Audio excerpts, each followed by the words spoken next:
Raila anakataa saizi sababu Ruto ndio ako in power. That is not correct. Kitu kingine ningetaka kuongea ni maneno ya building houses everywhere. Ruto tunamjua kabisa kabisa. Ametumia njia ya kudanganya. He lied to hustlers. Yeye mwenyewe akajiita hustler na wenye kudanganywa wakasikia kweli this is a hustler mwenzetu. I don't understand why Kenyans wanaweza kusikia ati mtu anajiita hustler, mtu ambaye ako na mandege zinalala kwake kwa nyumba, and then he is calling himself hustlers. Secondly, wakati anasema alikuwa anauza makuku, ati ni hustler ametoka kule chini akiuza makuku, ni picha ngapi ametuletea akiuza kuku? Ndio tujue kweli alikuwa anauza kuku. Sasa amekuwa anaenda kukua president kutoka kwa kuku. Kwa hivyo hasa mwenye anaendesha pikipiki pale ajue siku moja atakuwa president. I ask one question. Wakati Kibaki ndiye alikuja na hii motorbike project, akapatia vijana kazi. Basi Uhuru akakuja kupatia vijana kazi mtaani. Kibaki akaacha hizi mabike, arafu hustler, the senior hustler akakuja na wheelbarrow. Hiyo ni kwenda mbele ama ni kwenda nyuma? Yeye mwenyewe akakalia. Kama unataka kwenda mtandaoni utaona yeye akiendeshwa akikalia, akicheza sana akikalia wheelbarrow na anapushiwa. Wakati anampatia kijana wheelbarrow, what does that tell you? This is the same thing that is happening. Hizi manyumba zinaenda kujengwa.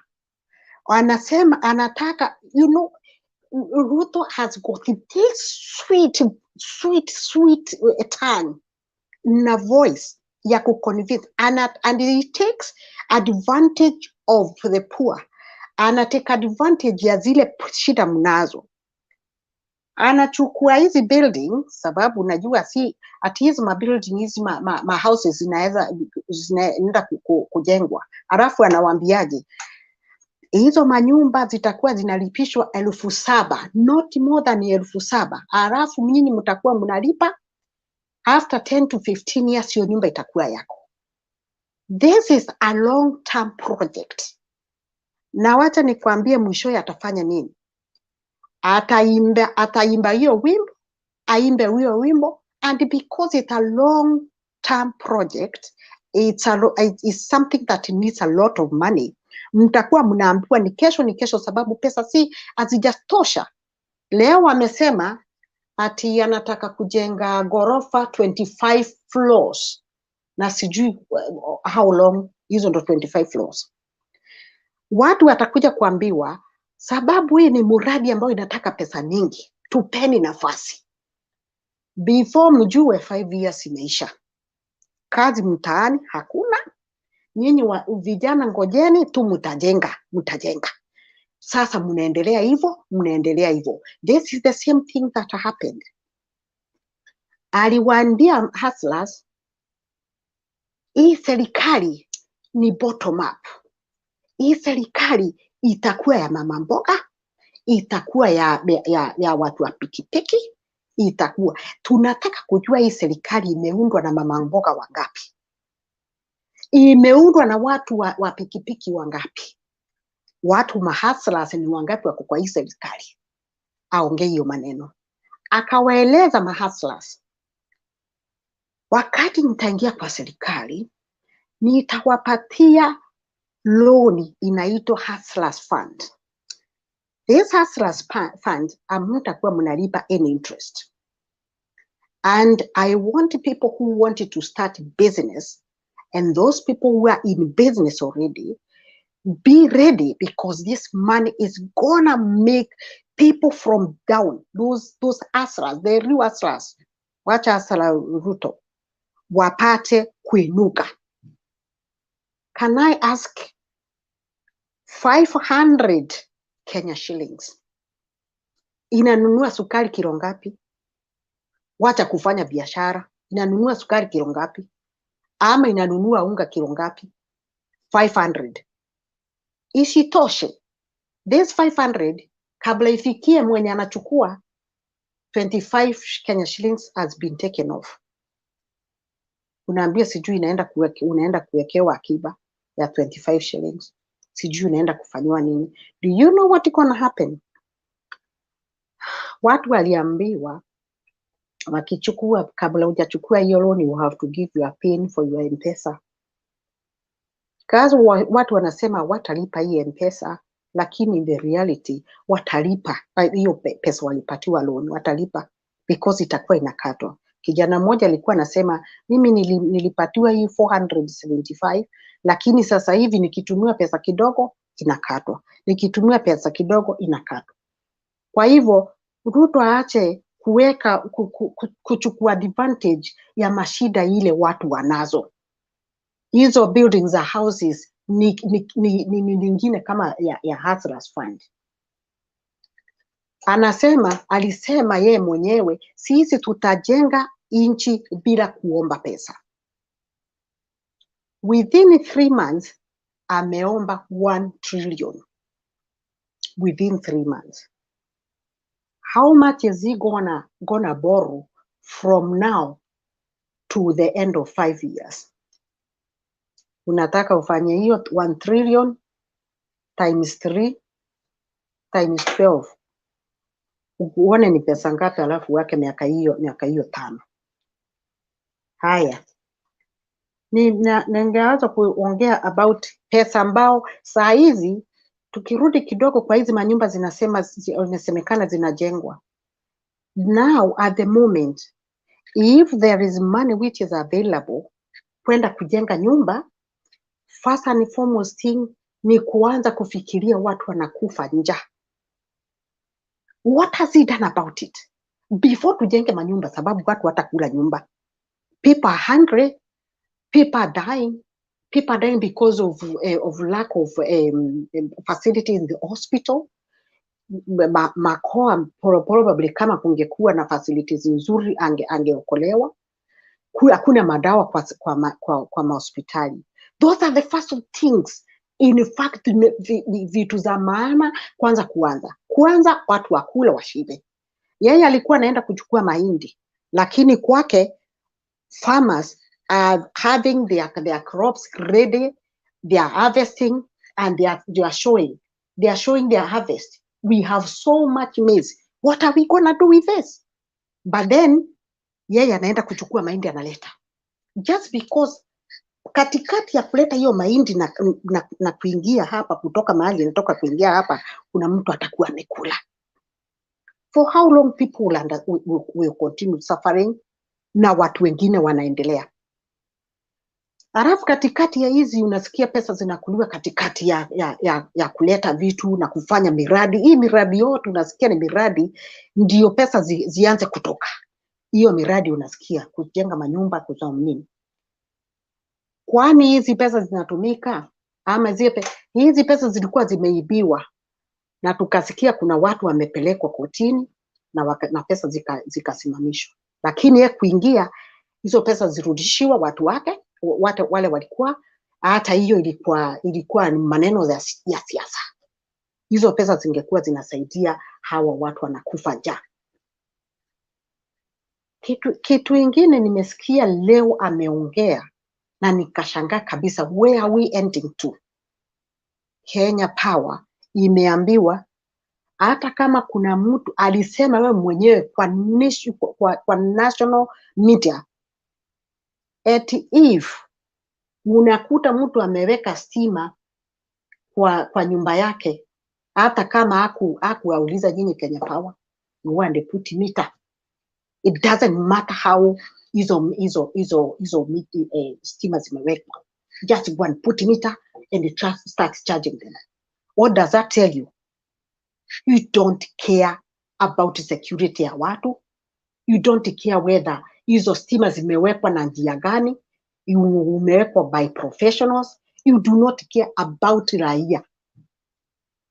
Bora, if it is an estate, now that could be somebody who has built a big estate and ameleta makateo pale wameweka stima, and because it's somebody known by him, let that electricity be installed, insisted, and put meter on, start charging them. That is to show a lot of responsibility na mtu ambaye afikirii his own citizen. Ninaweza kusema mambo nyingi sana zinaonekana ni zile tu tulikuwa tunaambia watu, sababu na who doesn't know Ruto? Who doesn't know Ruto? But the Kenyans they chose to listen and they take before they even digest. They think that is whatever they have been told. Kenyans have to change, by the way. Kenyans have to change. You cannot be told something just because you have been told. Tuende hapa, you have to be asking a question. And this is the high time. Kenyans must start asking questions. Why have I been told this? Everything you are to digest that thing and think about it, sit on it before you even give an answer. Si ile wimbo mtu amekuja akaanza, wewe unaendelea kuimba tu. Sababu si nyimbo zote I mean, it's not all songs that goes with your rhythm. Kwa hivyo tunatakikana wana Kenya waanze kufikiria, na vile tumesema hapa, maneno za kuja hapa to sugarcoat, because watu wanakuja hapa sugarcoat, just sugarcoat what is happening is normal. I mean, Kenya should not be complaining anyway, just because tumeambiwa ati I am the president, na Gachagua anakuja kusema people will go to daydream. You go and dream and dream and dream. By the time you finish dreaming, you find Ruto is still there. But you want Kenyans to know there is power in people. There is power in people. And it's the people who bestowed that power to him is the same people who can bring him down to his knees. Kenya economy now is suffering. It is on its knees. For so long, I don't think the Kenya economy has been this way. And this is the high time. People should hold their hands, whether we can or whether we cannot see beyond what we are being told. Let's follow. And when we reach where we cannot see, we will stop and think. We are going forward. When we reach where I cannot see, we will stop and think. But before we stop, when we can see ahead, let's go ahead. That is all I can see. Thank you very much. Asante. Mzalendo, tunaomba utoke kwa curtain so that we admit you into the show. We don't want people behind the curtain. Thank you so much, Wamama Kibao Mbele. Na sijui kama uko Kenya, mimi nasikia kwamba that transaction fees the bank zimeongezeka. So I'm trying to understand, Wamama Kibao Mbele, Brother Benson, Domi.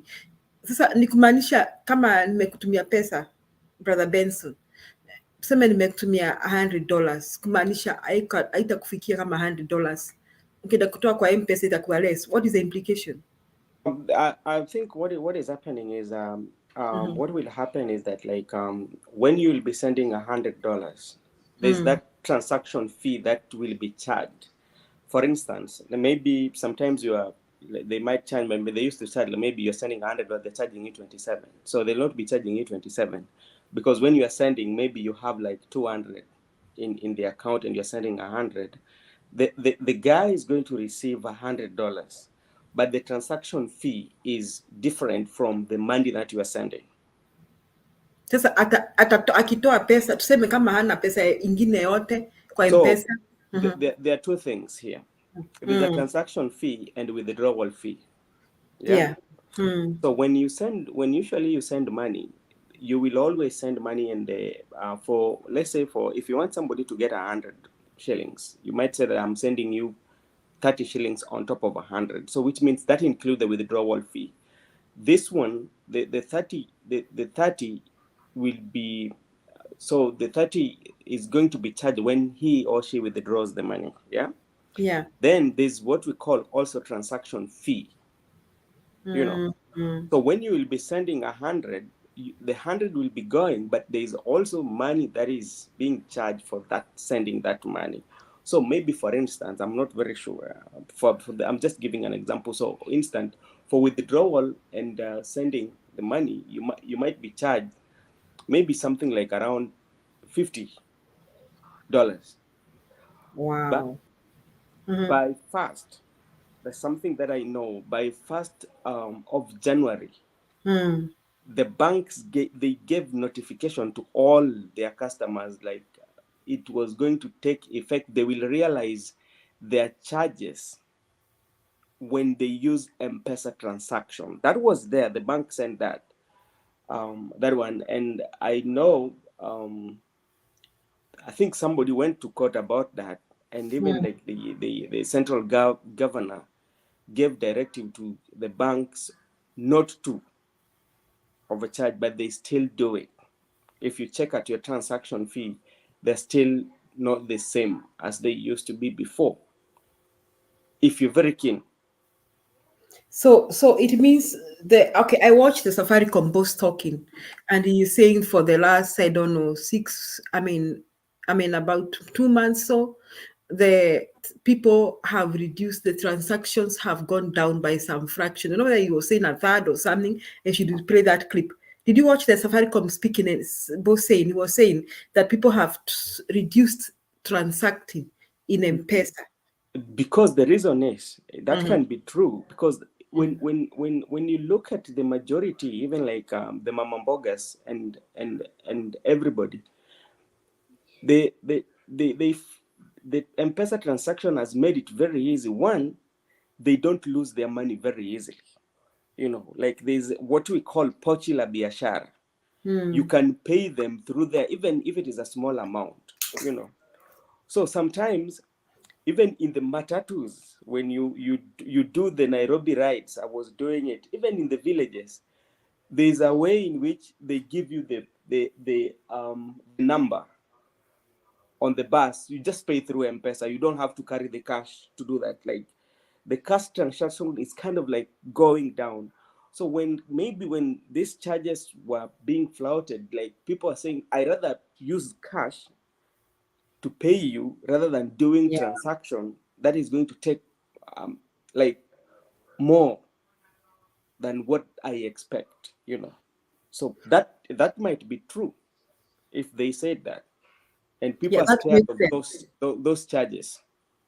Yeah, that makes sense because earlier years when M-Pesa came, I also learned I could do my shopping in the supermarkets with just my phone, and Yeah, you I, can I do that. found it so easy. Or even my child found herself at the supermarket na kuna kitu alikuwa nataka ningelipa tu kutoka kwa nyumba kama nimelipa. Sasa Yes, it was so it's easy, and yeah, Kenya was becoming a cashless society without even having these credit cards we have yes. here. And it's if you come to the West and explain to them about M-Pesa, they can't believe it. They're like, wow, this Yeah, is that awesome. people, I tell you, sometimes Julia, I'm one person who, like, when I go to the grassroots, and just to listen to how things are. And majority even of our old mothers or old mothers who have their sons here, it has made it very easy for them, for their son to send money, because you don't have a third party, provided your mama has some phone. Mom, I'm sending you and the mom gets it. Like, mom does not need to go to the third party. So Yeah. also they get scared, like, oh, my son will be sending this, and like they're taking a lot of this. So sometimes I think they should think of ways to So what do you places. think is the effect? I think if you, as you say something, the effect is that first and foremost, those of us who are in the Western world or the diaspora who, like, during COVID, the diaspora really supported Kenyans. Yani ulikuwa hata kama kuna dada yako unaona kama uko na kichwa mzuri huwezi kanyamaza ukifikiria dada yako analala njaa ama ndugu yako watoto wake wanalala njaa. If you have a good head, you cannot do that. You'll do something about it. And it was so easy. Some of us use Sendwave, the other platforms that are there, and the only thing that we look at is the exchange rate. I mean, you don't have to think about that nitachajua pesa ngapi. Lakini hivi sasa, Brother Benson, if I'll be thinking of sending a relative money and I'm thinking haitamfikia, lazima nimuongeze pesa fulani ndio apate hii. Don't you think people will reduce that kind of support? What do you think? What I think is this: when you'll be sending money, you know, the only, I think, like, the only way that might affect them, they will get the money, but what they're going, the transaction fee, that is what is going, withdrawal fee is going to be higher maybe on their side. So maybe if you send, let's say, like, you send maybe around 5,000, and they're going to check, like, you cannot withdraw the 5,000 without the transaction fee. You know, so which means, like, when we are withdrawing 5,000, they will tell you, okay, it's not enough, so they have to that. But like for people who are in diaspora, when they send that, sometimes you might not see that effect. The only people who will see the effect are the majority of our parents or our sons and daughters who are living in Kenya. You know, they're the people who are going to see that effect, especially the women who are doing businesses who transact mostly through the M-Pesa. That's where, like, they might see the bigger effect. Because you hear, when like, the majority of us who are in diaspora, what you look so much into is what is the exchange rate today, but you don't look at the other costs that are coming with it. But our people back at home are so much concerned with not the exchange rate, but the transaction. What am I going to pay for that? You know. Yeah, that is really sad. Well, Mama, you wanted to say something, bring in Domi. Uko muted. Yeah, thank you. Nilikuwa nataka kusema kidogo tu juu ya hiyo pesa. Saizi nimesikia hata akina mama, unajua wakina mama wa mama mboga wale wanauza matunda nini, they had already started also using M-Pesa for transactions. Unaenda unanunua, wanalipa. Unalipa tu na M-Pesa, wanakupatia tu namba yao. Nowadays they have stopped. That is lastly wakati imekuwa Kenya was in August, September. Nilikuta kama niliacha kama wanafanya hivyo. Siku hizi ninasikia they are refusing. Na hawakwambii they are fearing the interest or whatever they are being charged for to withdraw. Wanakuambia simu yangu ifanyi, niko na what do they call it, fuliza. Wanasema wako na fuliza, ukiwekea hizo pesa zitaenda, all that kind of thing. But remember, I don't know whether people know that wakati watu walikuwa najaza those forms, we need to find out from the people who actually applied for this Hustler Fund. Walikuwa wanaambiwa waweke pini zao za M-Pesa. So whatever you do, you will not be told that your interest as you pay, because of course as loan ni loan tu, hii ni loan na ni loan ya binafsi, mtu binafsi, si ya serikali. Hii Hustler Fund is something that is made, sijui kama mnasikia, si ati ni loan ambayo imepatiana na serikali. As we said earlier on, if the government was involved, of course it's something which should have gone through the parliament to be passed, but it's something that the president just went and talked, and it started straight away. So this is between the president and the Safaricom. They know what they are doing. Kwa hivyo hizo ma interest vile wanalipa, hata kama watu wanasema atulipi, unless wewe utumie hiyo Safaricom. I mean, you hear them saying hawalipi wa mama. Some may not pay. What will they do to them? They don't have bank accounts. They are not planning to buy land, you see? Yeah. So if they don't pay, what is the worst I can do? Because I know people when you wamebadilisha namba zao wameenda kwa ile line nyingine. Sijui ni Airtel ama nini. Inaitwa Airtel ama inaitwa which is the other line? Airtel. Yes. But so what that is what I'm Sorry. Julie, what I'm saying is lazima watu wabadilishe namba zao. Na in fact, I'm expecting wakati nani Raila taongea on Sunday, I'm expecting him to talk to people about it transferring to Airtel. This is something which happened even in 2017. You remember 2013? 2013. So I'm expecting Raila kusema watu waondoke Safaricom, because Safaricom is working with the government. And this is the same thing that happened those years, if you can remember. Kwa hivyo I'm expecting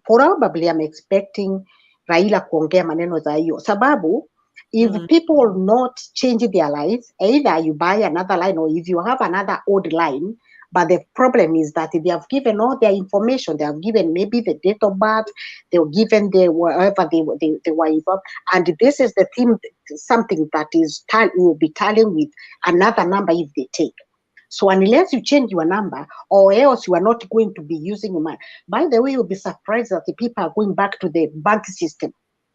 While M-Pesa ilikuwa, do you know Kenya was very far compared even Kenya, even to the Western world. I'm telling you, exactly. America, they don't have that thing. They have a thing called Cash App, but Cash App doesn't work like M-Pesa.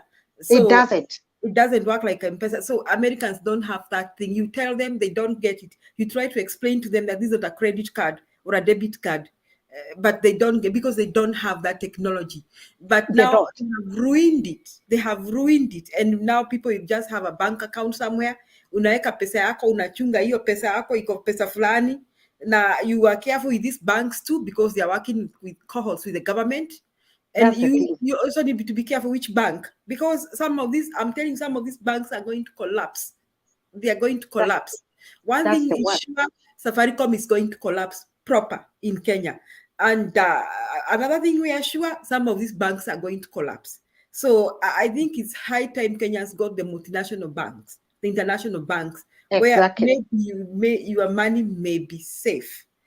Otherwise, usishangae kama kwamba kuna watu watakuwa wakioperate na cash, Benson, watakuwa na pesa yao nyumbani, hawataki kuhusiana chochote na Safaricom na hizi benki zenyu, kwa maana hata wakienda bank kuna hii fee ya transaction, na hii pesa ni kidogo sana. I mean, you are asking me you are taking something from my 500 bob. 500 bob is not even to feed your family for dinner in Kenya. Alafu you want a bit of that money? Are you normal? Are you crazy or something? Domi, karibu. Mzalendo, naomba utope kwa curtain ndio tukuingize kwa studio. Karibu Domi. Okay. When you are talking of transactions, especially when you are talking of small businesses,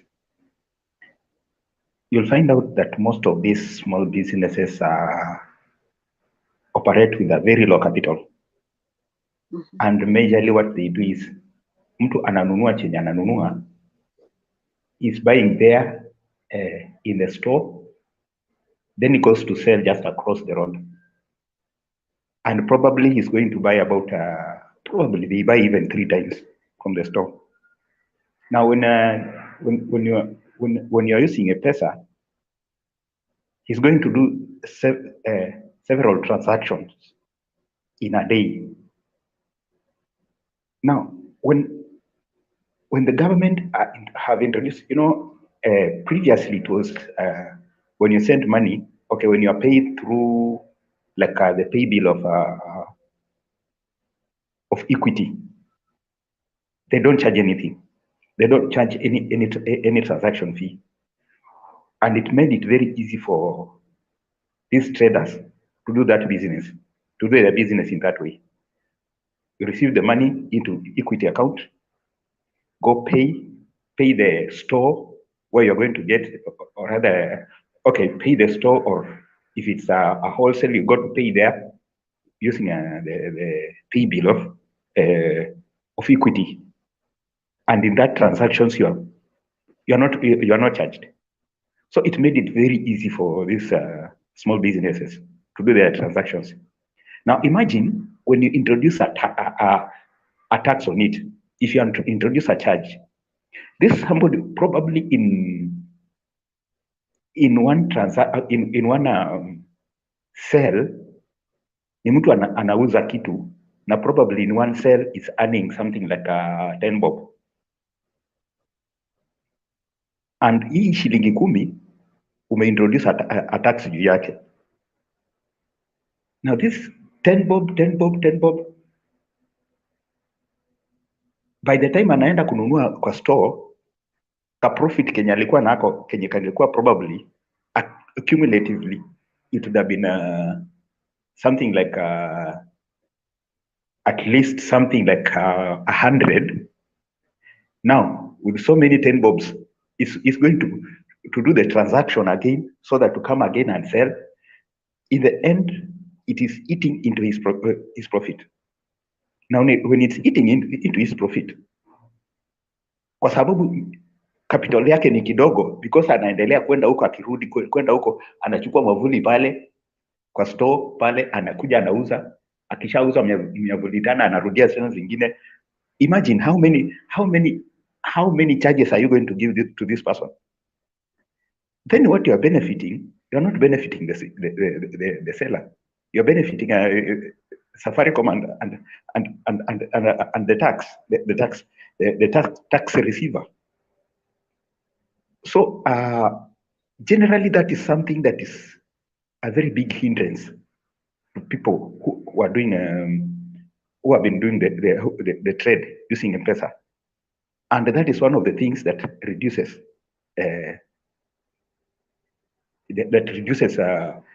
transactions. And by the way, for such a traders, the more he transacts, the more he earns. Now, if at all now he has to reduce number of transactions, it's also going to reduce his profit. In other words, haujamsaidia. It means it just boils to telling us that the government was not really for the hustler. And if anything, I may say that I can say without fear of doubt that is a clear statement to tell us that the sitting government is not there for a hustler.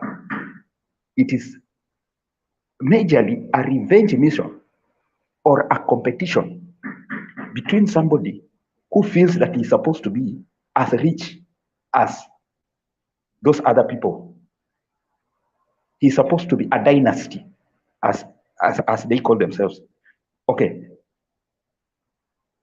What I'm saying here is competition yenye watu wako nayo, and in fact it's just ni wivu. Let me make it easier. Ni wivu Ruto ako nayo na matajiri, na yeye angekuwa anatamani yeye pia angekuwa tajiri kama hao. Somebody has said here, and I think I believe what he was saying is true. Pesa ya serikali inapitishwa parliament. It's supposed to go to the parliament, they legislate, they make laws about it. I'm wondering how this money was released to the so-called hustlers without any legislation. Really? Without any budget? Really? How?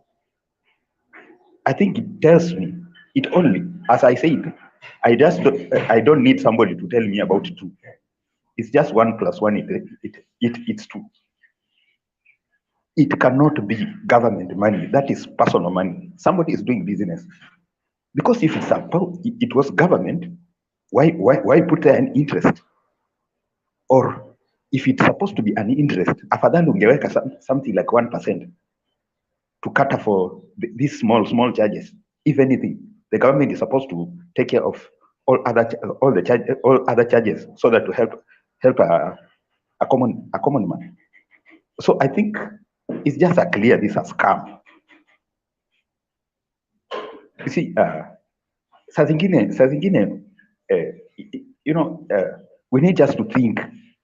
The problem with Kenyans is that we sometimes refuse just to think. Facts are on the table. Now, look at this the so-called hustler. What can build that hustler is this, and it was a very simple thing. Ebu angalia huyo mama mboga. I'm assuming that kama okay, hao mama mboga wamepewa pesa, wanaenda kufanya biashara. You are giving this person 500 shillings. Aenda afanyie biashara. Another rich man pia amejiandikisha, amepewa that 500 shillings. Now, what was it? Who was the target? Because something without structures is just a scam. Hii pesa ilienda kwa matajiri na maskini. Hata ni ile tu, kwa sababu we cannot go into people's accounts to kuangalia. Most likely watu wenye walifaidika hiyo ni watu wako na pesa, kwa sababu kuna watu walikuwa wanapata 1000, kuna wengine walikuwa wanapata 500. Wenye walipata 1000, okay, there's somebody who got 2000 anyway, lakini this person mwenye alipata 2000 is somebody who has money, because okay, they will talk of, oh, we want to see how you have been transacting. Now this is somebody who does not need that loan. Mwenye anahitaji loan ni yule mwenye hana, but he's being given 2000. The person who needs that 2000 is given 500. Really? Hiyo ni kusaidia maskini aanzishe biashara? In addition to that, everybody has been given that money. Sasa hata yule mwenye hako anauza mboga pia ataenda kuanza kuuza mboga. Mama mboga kwa hiyo kijiji walikuwa watu 5, sasa wameongezeka, wamekuwa watu 10. They are selling to how many people? To a community probably of 100 people. So are you increasing the profit of these guys? No. How was IT?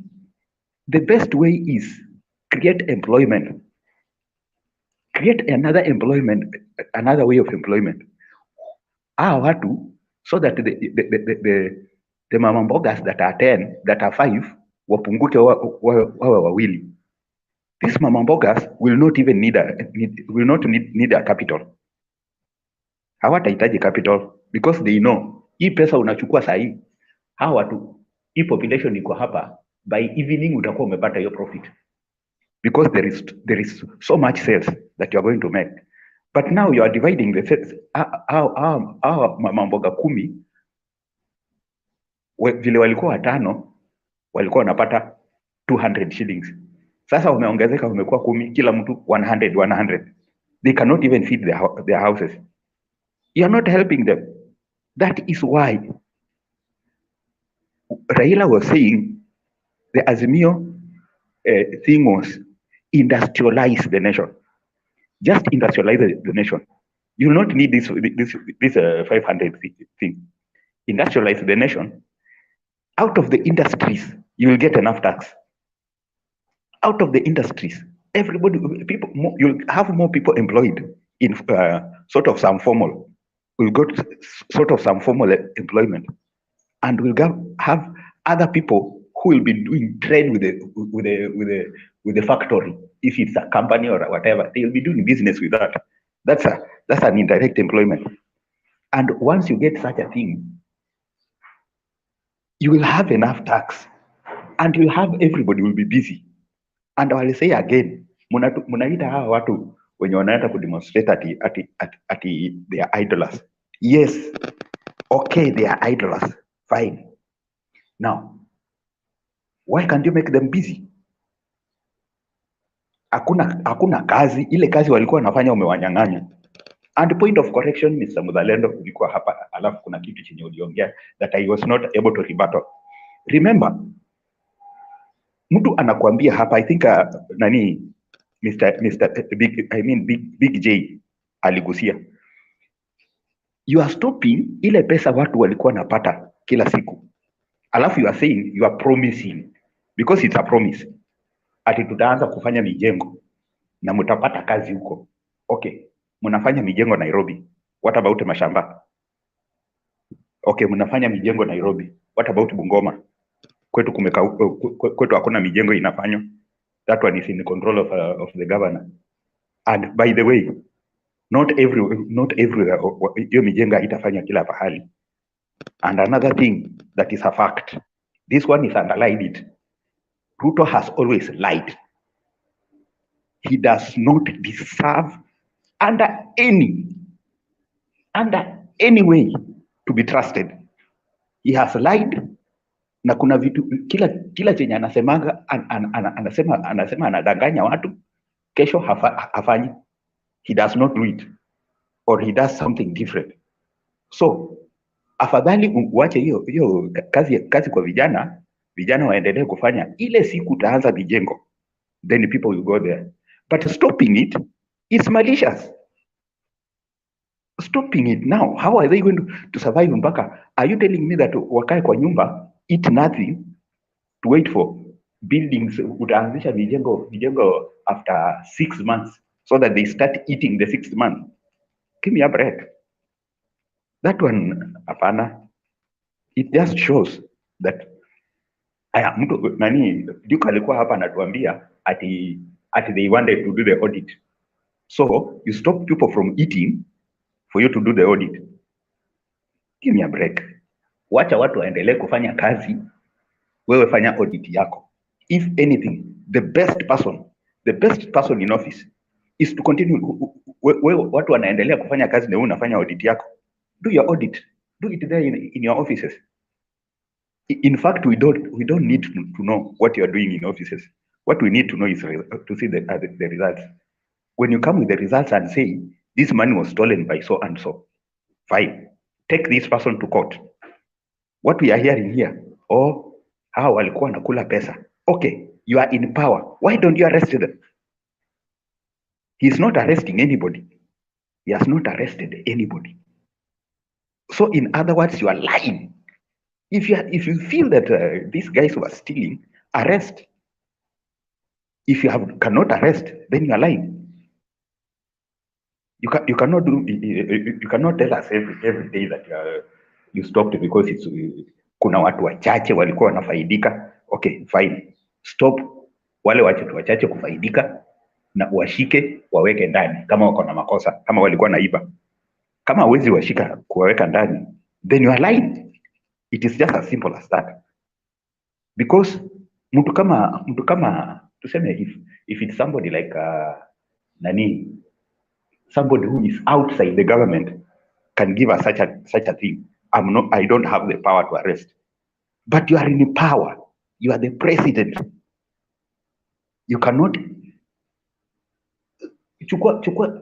anzisha tribunal ifanye hiyo nini.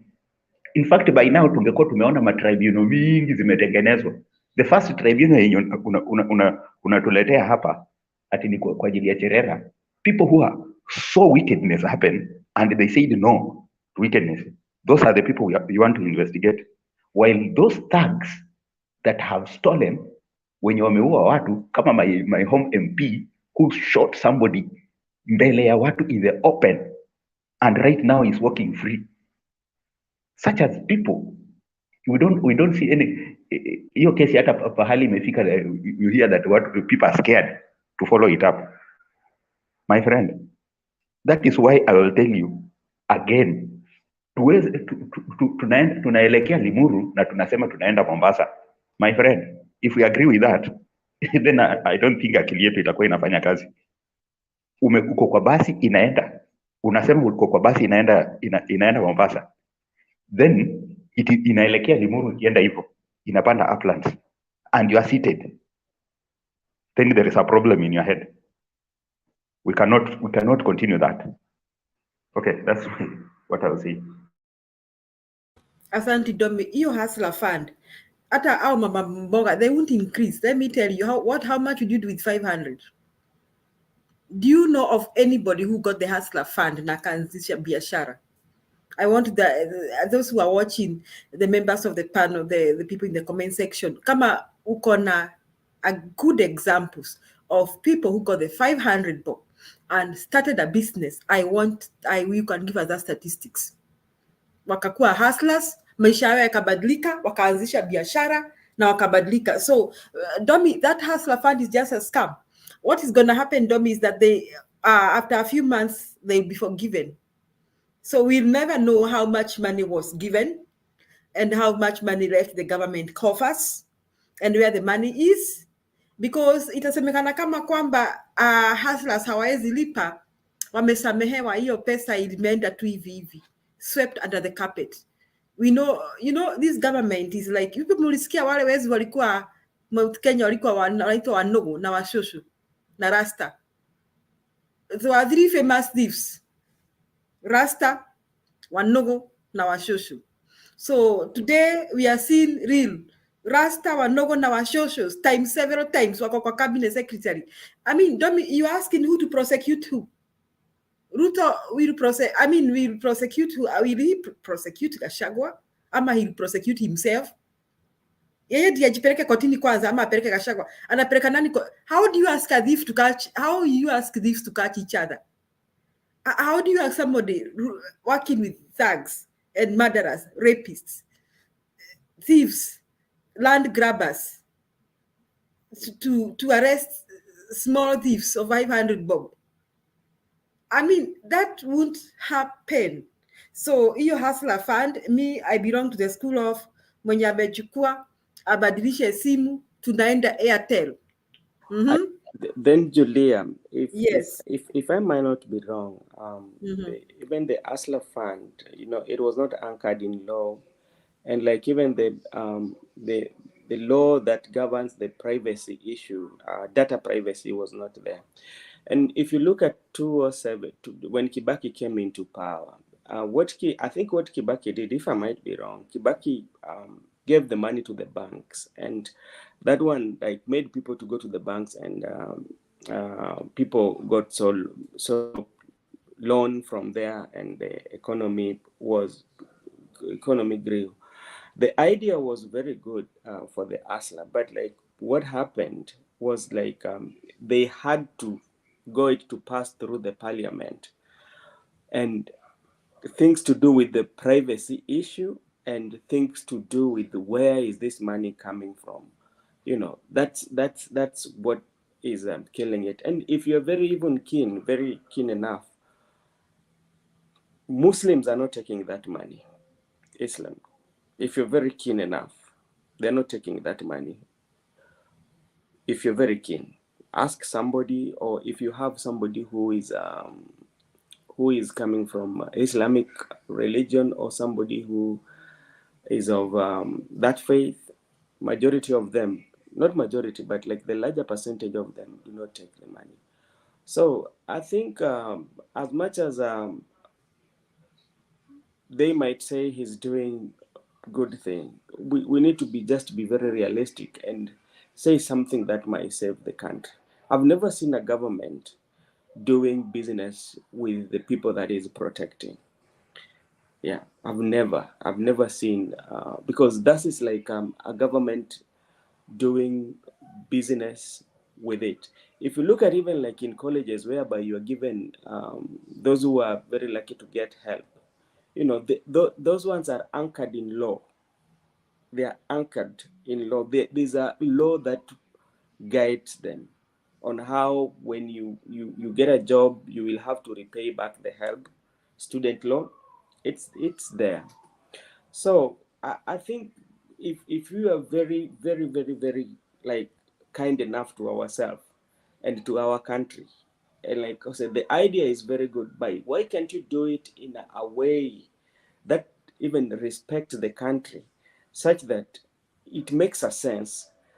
500 cannot make you do a business if you're somebody who is doing a very good business.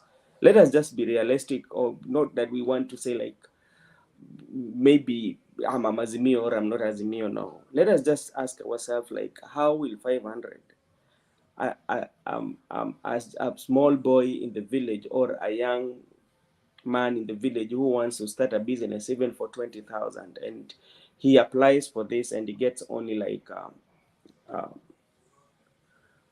500, and with the economy that we have, the situations that we have, how can this man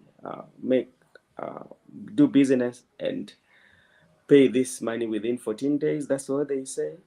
So sometimes it doesn't make sense.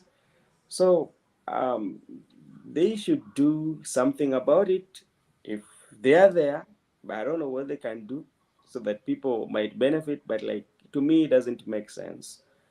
I might be wrong, but it doesn't make sense. 500 shillings with the life situations back at home.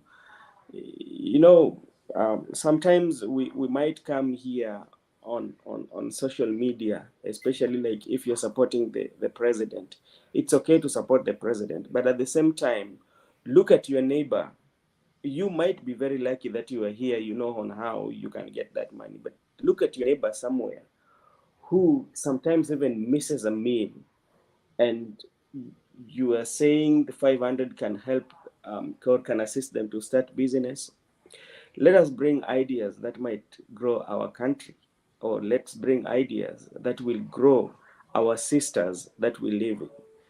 Yeah, we're living with. And what I'm living those people with, sometimes I like quoting the Bible. When God was talking to Jeremiah, God was telling Jeremiah about, if you want to make peace, if you want to find peace yourself, first of all, make sure that the people who surrounds you, you give them peace, then you will have peace. But if you're only one person who is rich in the region and you expect to be very peaceful at night, I tell you, my friend, you are not going to be at peace with yourself. You might make those electric fence, but when a tree falls, you will still wake up and say, these people wants to kill me, because you did not create, you did not bring security around people who are, the surrounding, you people that surround you, you did not give them peace. So the people who are supporting the president, if they can listen to you because you love him, he listens to you. Tell him that this is not working. And for sure, Hustler Fund, it will flop. It will flop big time. I'm telling you. Thank you. I want to bring Jacaranda. I know he has a rebut, but Brother Benson, I don't think they want it to succeed. I think it's a money laundering scheme. They have no intentions of making anything succeed. And let me say to Safaricom, if whoever, I know Safaricom is a multinational, you came to Kenya, mkaanza biashara nzuri, mkajenga biashara, and you are doing good with M-Pesa and all that. But going to bed with a corrupt government is the beginning of your downfall. Because first and foremost, all these hustlers who borrowed money, most of them will not pay it back. So the most likely thing they are going to do is to change their lines. And what will Safaricom do? Nothing. What will you do with someone in the village who cannot pay 500? Will you sell him or sell his children to get the 500 shillings? He has nothing to lose. Now, secondly, you people, you have been doing stuff in Kenya. In the past, you could even just pay for construction from here. Kama kuna nyumba unajenga, unajua ile duka ya pale kwenyu, the hardware in your shopping center, in your town, let's say like Karatina, and you have mafundi wanajenga, you just pay, even from abroad. You pay for sand, you pay for cement, you pay for iron sheets, you pay for everything directly. You just send the money, they have a pay bill. And then you could pay your fundis with M-Pesa, right?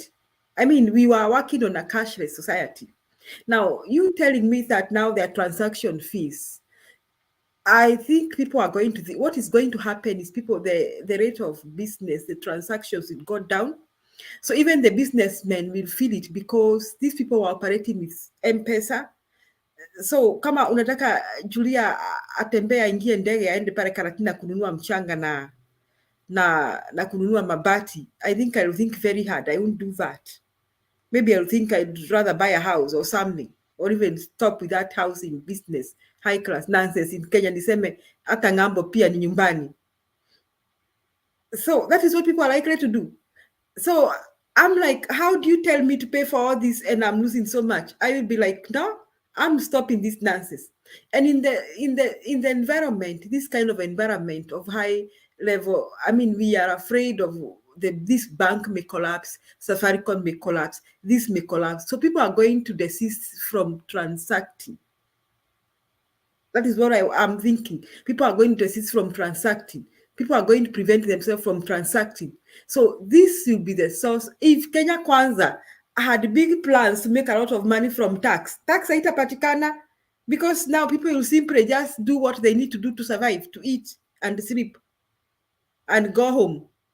Lakini maneno mingi ya biashara mingi, people will stop doing that. So the businesses, the transactions will go down and the business will be affected. So in totality, the tax may not even increase.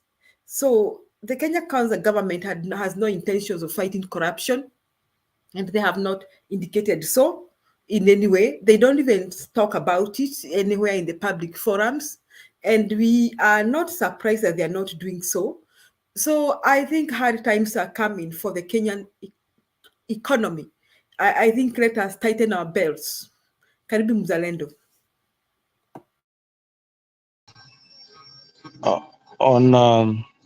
On the issue of Safaricom increasing its charges, I think there's been. I'll only talk about things that I've heard from our legislators and things that have been there in the past, and this is something that that has been a problem between Safaricom and other players in the telecommunication industry. M-Pesa at one point needed to have been split from Safaricom. So Safaricom, the call services should be regulated by CCK. Then M-Pesa, since M-Pesa operates like a bank, that is why it is now being regulated by CBK. That is the biggest contention here. That is why you are seeing pesa yako sijui imefanya nini. I think Airtel and the rest have moved towards that direction. So for fair play, M-Pesa ought to have been regulated by CBK because it is transacting money and not M-Pesa regulating itself. So that charges were going to come, whether you like them or not. It is something that is in parliament, and your legislators debated about it. It is not an Ruto bill. It is something that has been teething from time immemorial. So that has been there. It's an issue that has been in parliament. Mzalendo. So let me just finish. No, I'm not. That one I agree with you. The one that you are saying about in the legislation, that one was wrong. But like, I'm just reminding you, if at all you are home during this December holiday, by 1st of January 2023, the banks gave notification to their customers, that you will realize increase on your M-Pesa transaction. I don't know whether you're aware of that. I'm not talking about the one for legislation. For regulation, that is there. It's something that is there. Brother Benson, I am not aware. I was not home over Christmas, so I am not aware of the warnings from the local banks. I was abroad, so maybe that's above my pay grade.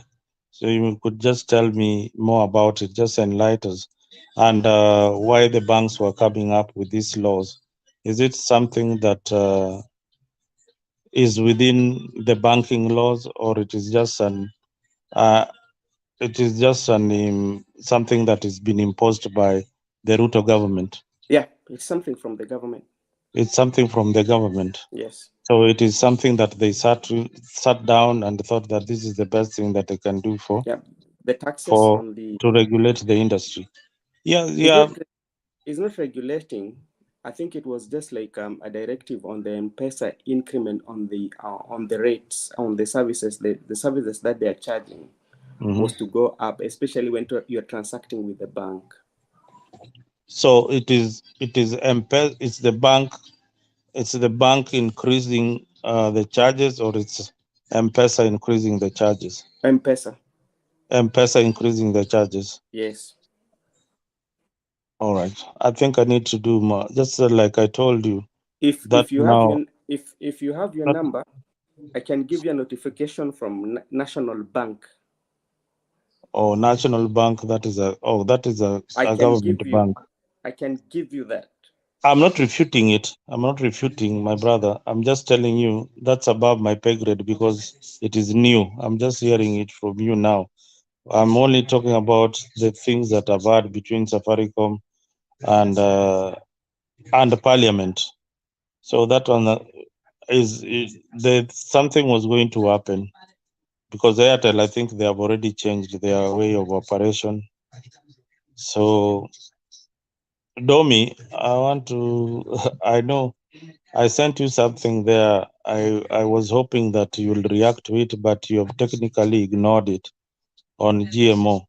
I still want you to do research on GMO, get the facts each and every time you come here. People say, oh, GMO ni mbaya, sijui GMO ni mbaya. I want you to do a thorough research and then come up with a scientific proof that hii kitu inadhuru afya. And I sent you a video where people, legislators, including your leader, was supporting GMO then. Then now, since it's being introduced by another person, he's saying that GMO is bad. But then it was good. It was good, and he approved it. And you came here saying that it was they were experimenting. There was no experiment. He approved it in Parliament and recommended it. So each and every time when people come here, all we say is that have your facts. If you don't have facts, I'll give you the facts that are there. So sometimes ni hivyo tu ndio tunajaribu kusaidiana. There are some good things coming from the government. There are some things that Ruto is not getting right, but by and large, it is too early to judge the government. Within 4 months, you already want the GDP to grow. I don't know by how much. This government is young. Give it some time, and I'm sure the programs that have been put in place. You talked about kazi kwa vijana in your rural village. Kazi kwa vijana in your rural village. I can tell you without even doubting that even when Uhuru left, in your local county assembly, nobody was getting that money for kazi kwa vijana. It was going into somebody's pocket. Today, there are roads being built going to Malaba. Hiyo ni vijana watapata kazi. I told you that there's an electrical bus company that has started manufacturing electrical vehicles, buses in Nairobi. Youths will get modern jobs. We must rethink. We can't do things the way we have been doing year in, year out. Ati unaambia watu waende wachimbe mtaro na kuna mamashini za kuchimba mtaro siku hizi. Let the youths get skills na waende wapate kazi mzuri za kufanya.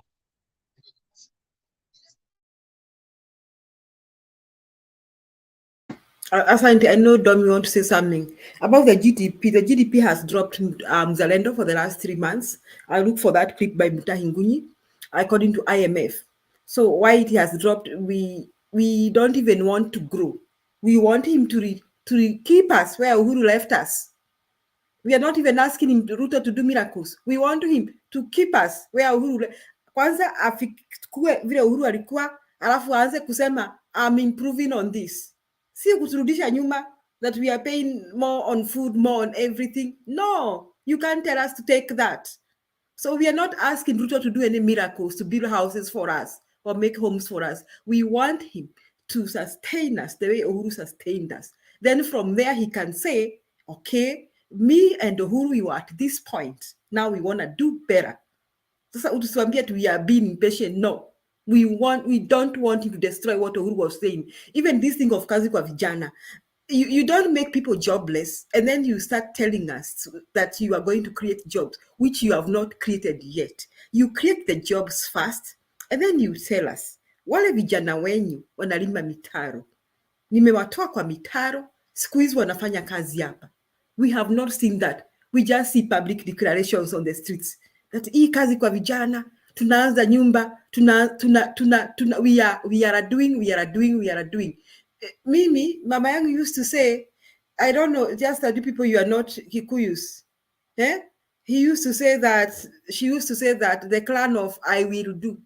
She doesn't belong to that clan of I will do. I will do. I will do.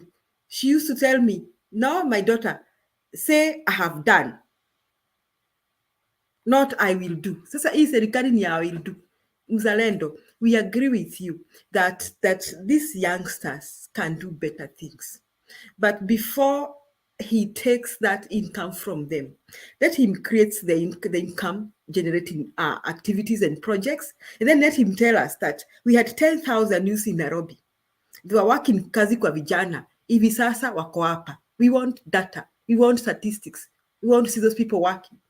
Tutaki hadithi ndefu, promises. So still your story ya kazi kwa vijana, I disagree with you totally and totally. Maneno ya GMO mzalendo, if you are in the US, you go to Walmart, things are labeled. They are clearly labeled organic products. Why do they label them? Yes, they have accepted the technology, but these people are very clear. So that when Julia wants to buy food, she buys at her own, she makes a decision, a sober decision, kwamba sitaki organic leo nataka hii. So I have no one to blame or to, even when I go to buy eggs, you know, there are those that are cage free and all that. I can look and see and decide, and they are well labeled. So I have no one to blame. If I have consequences, it is me who has decided. Lakini ni Kenya gani hii mahindi ilitolewa Mozambique ikaingizwa, and then suddenly we had two big ships with a lot of corn at the port. Now somebody talked, I think it's ni Mama Kibambele Amadomi, somebody said here that Uhuru destroyed some ships that had fake cars and substandard cars. And even we know kuna biashara zilikuanga hapa River Road na I think Koinange streets of substandard products that Uhuru got rid of. And that is why the likes of Kuria and others were so mad with Uhuru. You see? And then I think some time back, Uhuru destroyed some ship that had drugs. Now, these two ships that came with this corn from Mozambique, nobody told us kama ilikuwa GMU. Nobody told us the fate of those two ships. I don't know whether there were two ships or how many ships or how many containers there were. Now, this is the kind of a government we are seeing. Now, Mzalendo, you know clearly that Kenya, even the Bureau of Standards is not strict. Kenya Bureau of Standards is not strict. And now you want us to expose our dear Kenyans. First and foremost, they are desperate and they are hungry. Wakipelekwa unga ya 50 na ni ya GMO hata kama iko na chemicals, they'll buy because they are needy. Kenya is not like America. Americans protect their own people. So you buy things at your own, you decide what to buy because everything is clearly indicated. Kenya will not do that. We know the kind of people we are dealing with.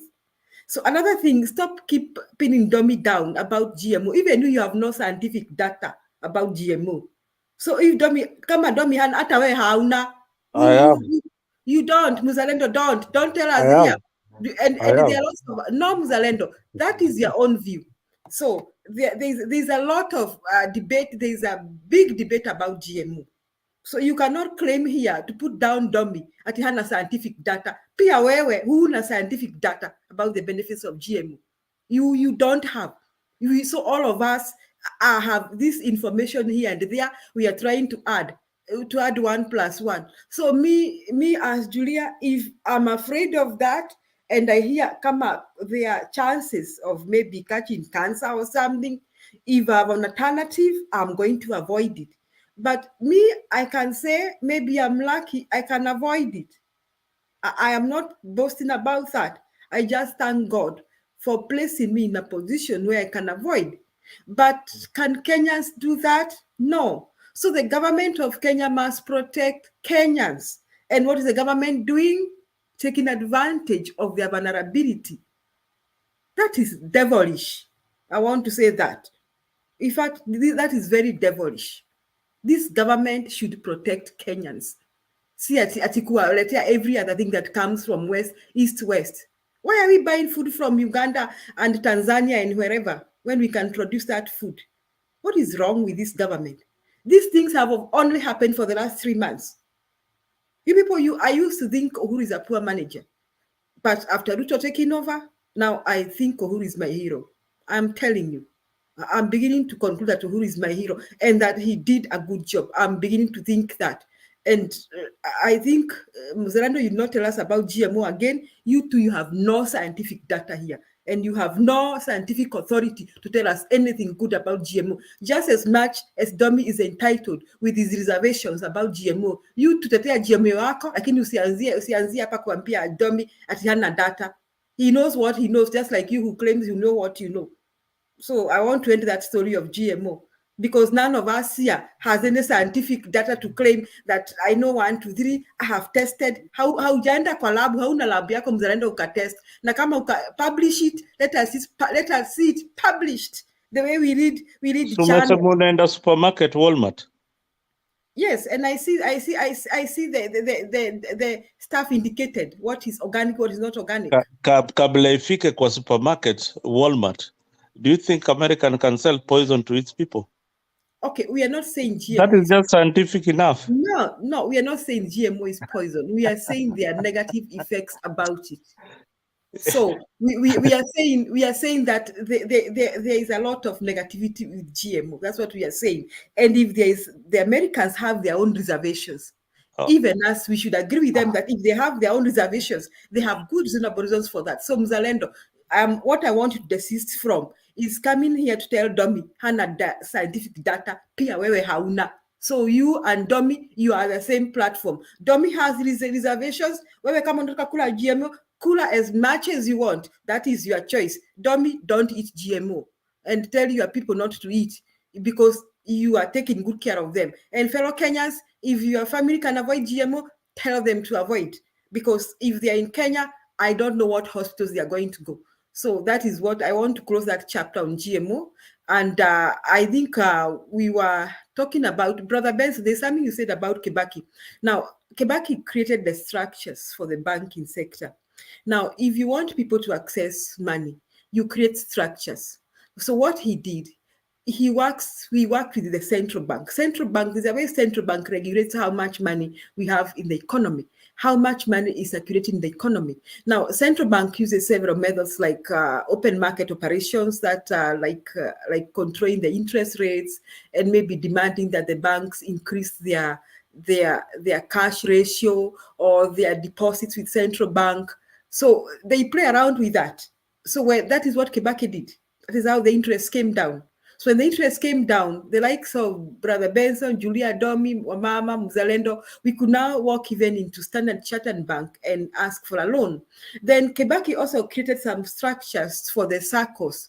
So, we had the SACCOs that were like, we had Mwalimu SACCO, I think we had Health SACCO, I think we had Ufundi SACCO, we had lots of SACCOs by the civil service and other companies. So the SACCOs were able to borrow money from Cooperative Bank on behalf of their members. So the Cooperative Bank was lending the SACCOs money at a lower interest rate, less than 10% per annum, so that the members of the SACCO could borrow money at about 12% per annum. That was translating to 1% per month. So that is what Kibaki did. He didn't go to, hakuenda kwa serikali akatoa pesa, akaletea wananchi. Those things don't work. Those things, giving people money. I talked about this before the election. When people here, like Mzalendo and the others were telling us that Kenya kwanza inakuja kuletea watu pesa mifukoni. I said, this is high class nonsense. You cannot give, even if you give me 50,000 Domi, I have my needs. I need to pay school fees for my children. I need to feed my family. Sasa unaniletea 50k nifanye nini? Nitalipa fee ya form 1 kama niko na form 1, kama kulikuwa na njaa, nitanunua unga ya hiyo mwezi, and within 1 month I can assure you I won't have the 50,000. So Kibaki knew this. You don't give people money.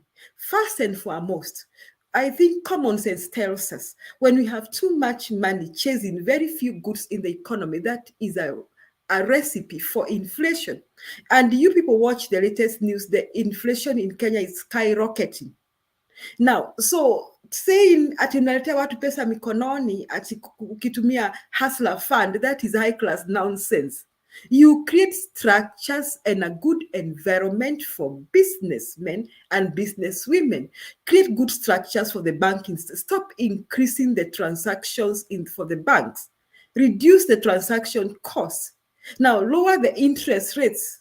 Facilitate people to be in circles where they can access loans without necessarily providing title deeds and all that. Then create an environment where people don't struggle to get licensing for businesses.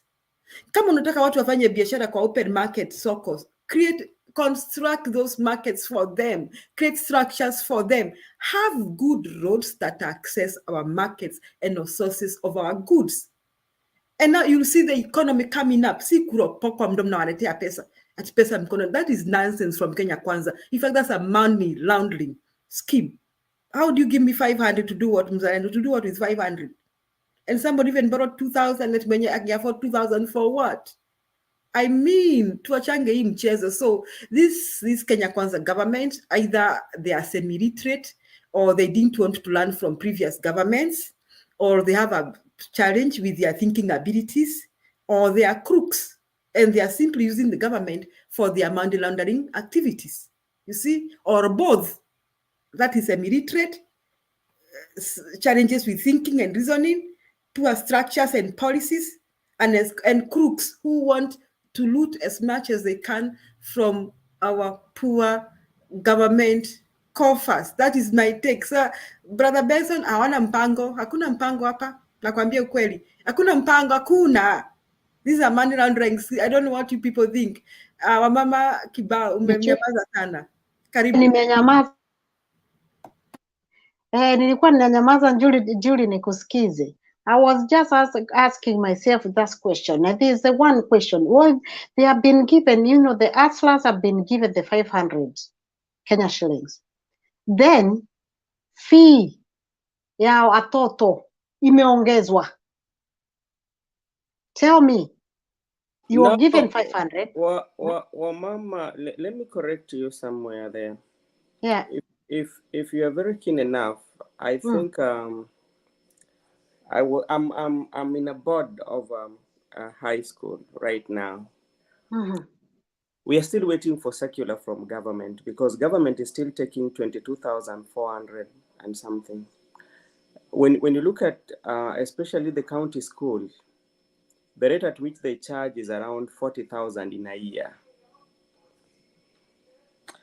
But the head teacher is yet to give us a circular from the government that is saying that 22,000 has been taken away and the fee is going up.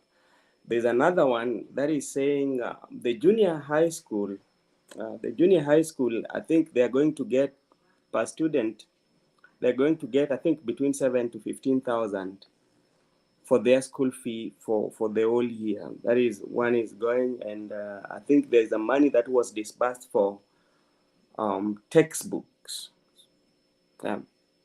So on the fee, we are still using the one that Uhuru put in place. We are still yet to see if we receive one, I will give you communication because I'm a board member. Okay.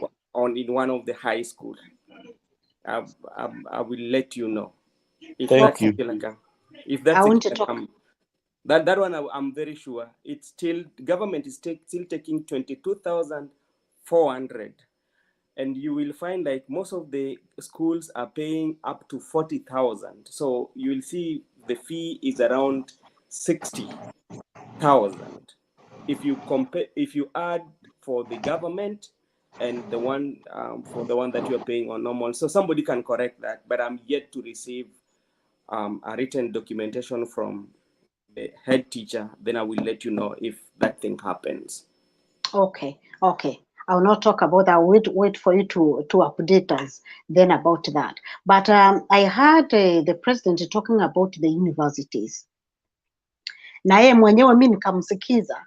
He was talking about if a parent is able to educate their children in primary, high school, in good schools, why should we not let those parents continue paying the university? Why should we be paying for them?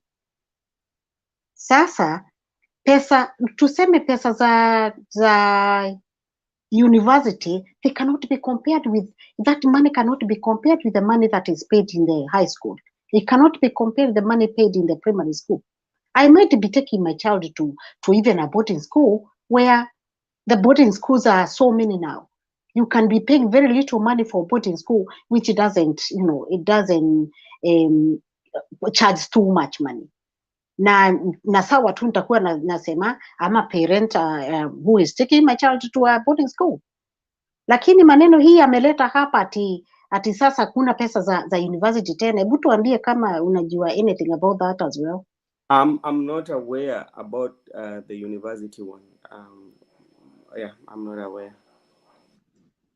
Okay, hiyo mwenyewe mimi nimemsikiza, labda mzalendo atatueleza hapo kidogo. Mimi mwenyewe nimemsikiza akisema maneno za university. Sasa hizo maloni walikuwa wanapewa inataka kutolewa, sijui kama imetolewa ama haijatolewa. Those are kind of things that, sababu most of people seriously they will not be affording to take their children to university if they don't get such loans. So mzalendo utaweza kutueleza hapo kidogo. Kitu kingine nilikuwa nataka kuuliza kidogo, is this returning of 1,000?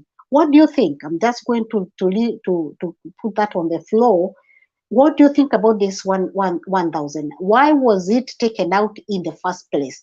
Na as I throw this to the floor, I'm just thinking about we are going to Uganda, kind of zile njia za Uganda, the way the Uganda operates with this big money.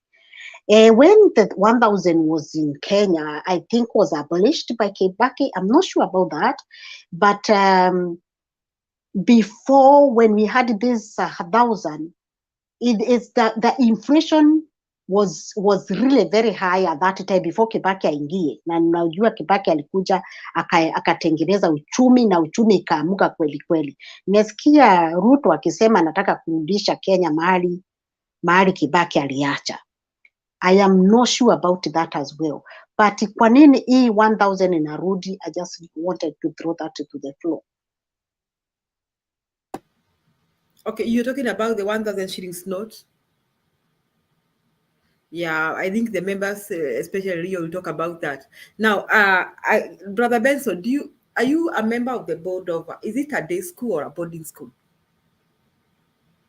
It is a day school, and what happens is this: when there's a fee increment, like there's a money that is coming, especially the one that is coming from the government. Sometimes we usually get the secular, but as we speak right now, the money that the government is paying in most of the people who have gone to county school, I can even share with you, the is around 22,400. So let me ask you, Brother Benson, it is good you are here. I know that the government buys textbooks, right? Yeah. And the government gives enough money to buy exercise books. Exercise books Kenya, is the notebooks, right? Mm-hmm. And the government gives the 22,000. Is it the 22,000 part of the notebooks thing? No. When they give you 22,000, yeah, this money is not given to the school. This money, when you look at your fee structure, if you have any of your fee structure, you will see the fee structure. They will see they've given you in partition. Then you'll see GOK, Government of Kenya, is 22,000. So the whole money that you should be paying for the school should be the money that you are paying. And like, for instance, in the school where I am, that I'm not going to name, the total money that like most of the students are paying in a year, they're paying almost 40,000. Yeah.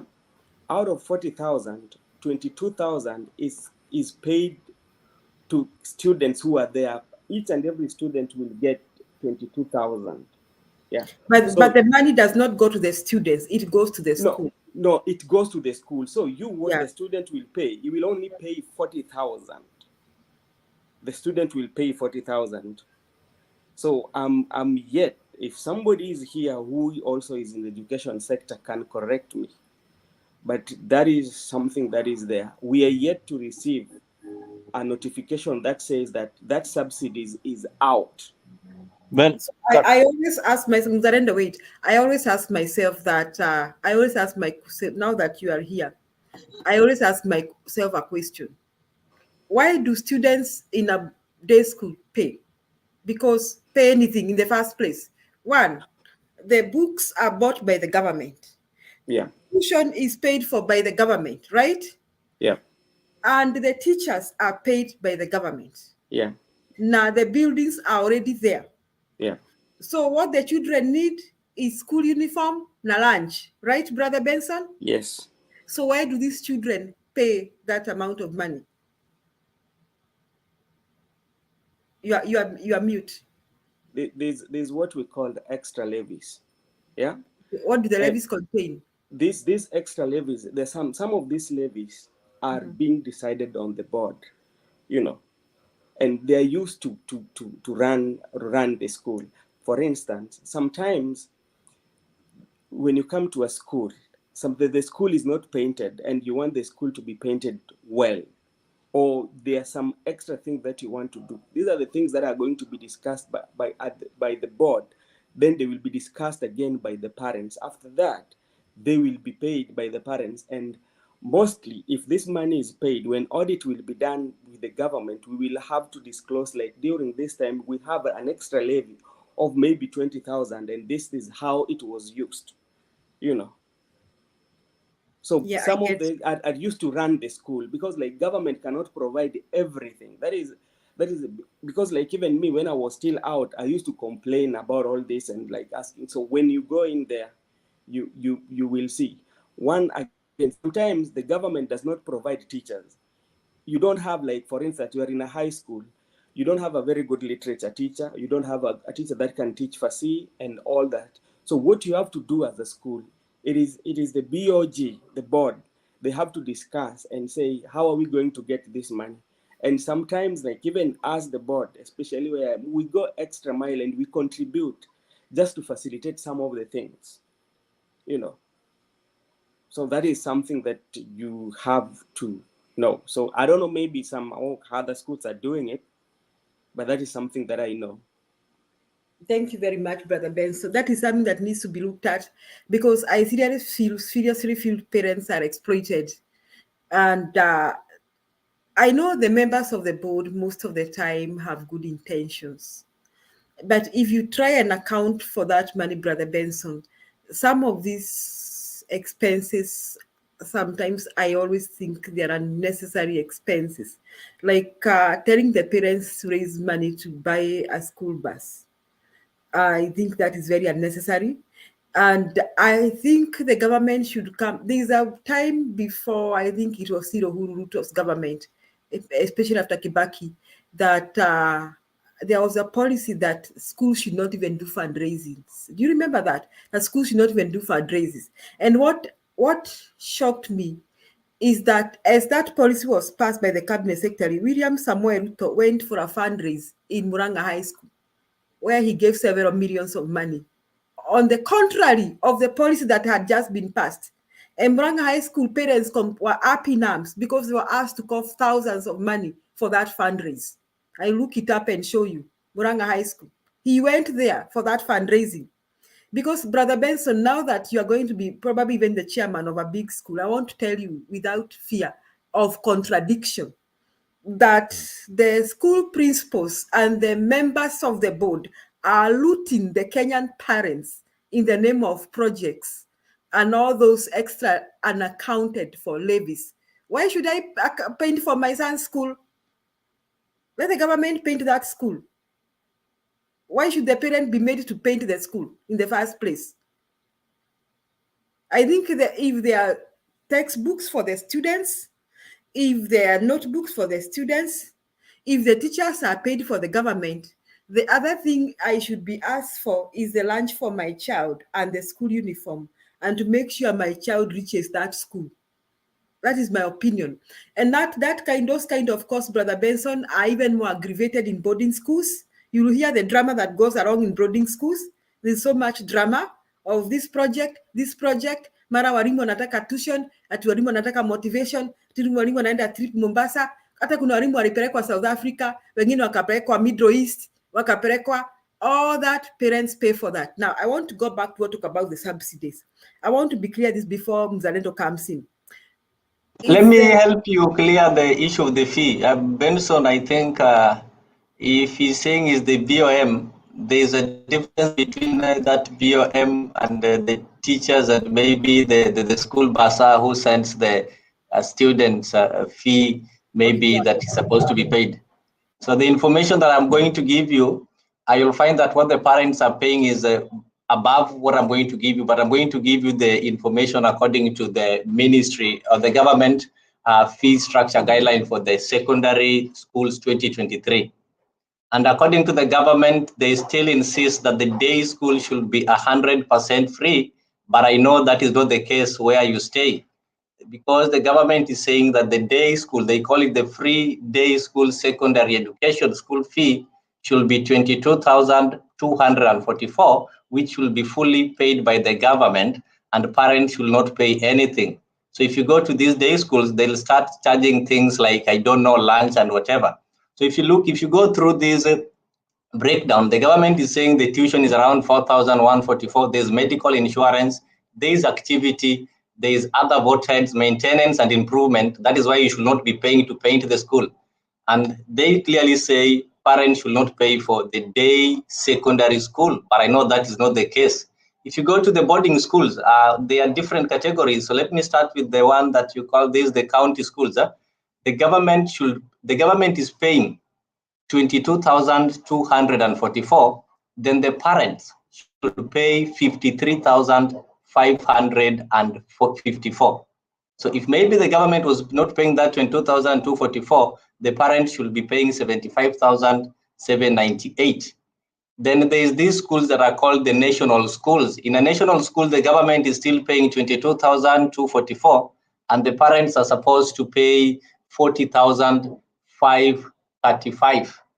And we have the special schools. In a special school, the government should be paying 57,000, and the parents should be paying 12,794. So if you go to most of the schools, that is the guideline that the government gave. But if you go to these schools, you will find that they charge more than that. There is a way they also structure their school fee above what the government has told them to do. Then secondly, before, that is from 2020, when there was this corona, from March, the government through the Ministry of Education decided to subsidize this amount that the parents are paying so that they can cushion parents on the virus. And remember that the school terms were also interfered with. So this is what the Kenya Kwanza government removed, that capitalization. There was that amount that the government paid, so that instead of this parent in boarding school paying 53,000, they were paying less than 7,500. But when Kenya Kwanza came, they removed that 7,500. But when you ask them, they're telling you that the government did not remove anything. They are talking of that 22,244 that is paid up to date and used to be paid there. They are not telling you that these 22,244, the government used to pay it. Then on top of it, Uhuru's government directed that they pay, and the government is paying another 7,500. So in total, you'll find that government was paying around 30,000 during COVID and post-COVID. But currently, the government has gone back to the initial 22,244, which was introduced immediately. They introduced the free secondary education.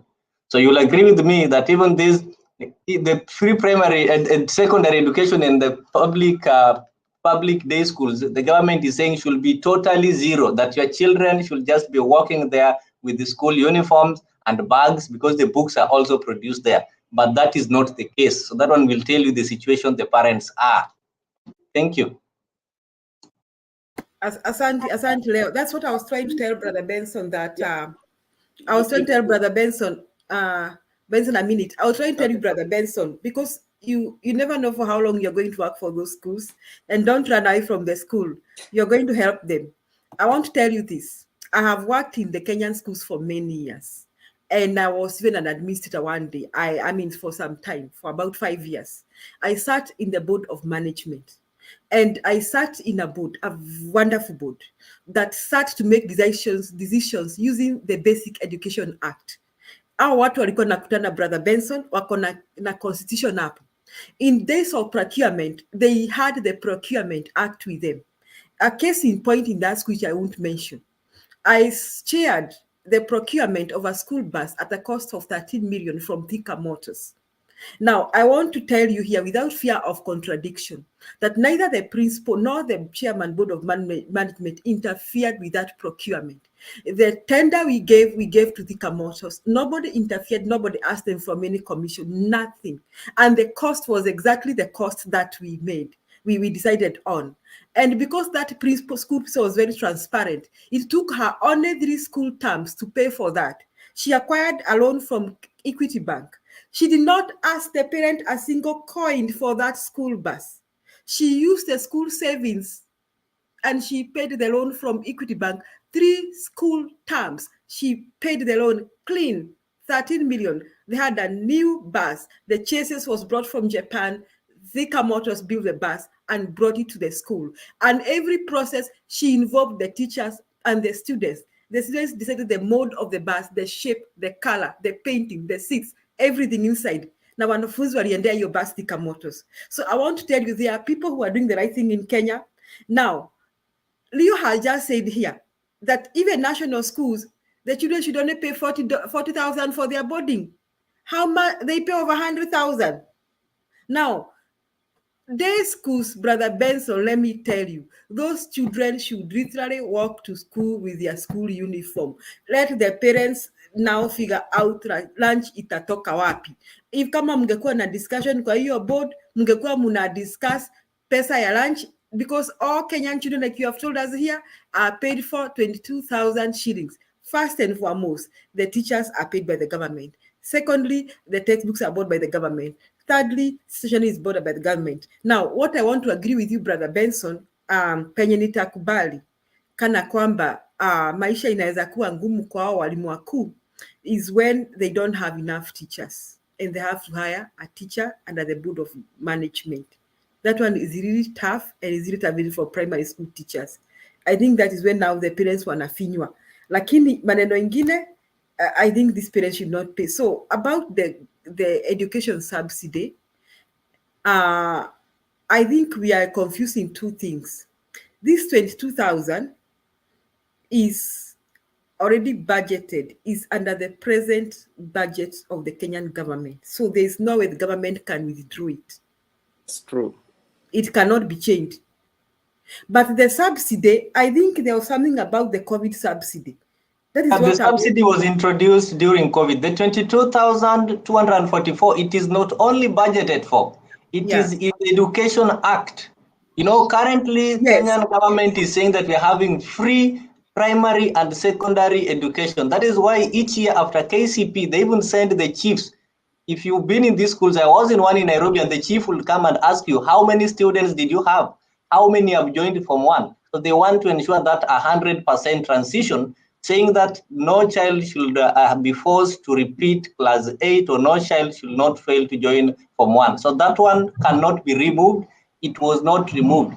So the amount in question is this 7,500 that was introduced to cushion parents during COVID. It is the one that has been removed. But instead of the government telling you that we've removed that amount, maybe because the COVID effects are over, they are lying to you that that amount has also not been removed. So we should not confuse. The 22,244 is there. It will never be removed unless that act is changed. Yes. The 2000 is under the Basic Education Act. So we should look at that, the Basic Education Act. So that one is a must, it must be there. So I think what has been removed is 7,000. That is what we need. Brother Benson is going to tell us when he looks at the school. No, anyway, no, but like what I need to tell you, and what I need to tell you is something that when I went to that for the very first time, because like and how you say things are being done, there are some of the things that were even like were being said there that was supposed to pass, that like I had to fight not to be there, and it's so challenging. And one of the reasons why it's so challenging, like the majority of people or the majority of us who are taken there, some see it as a place whereby it's come like getting a what, an income.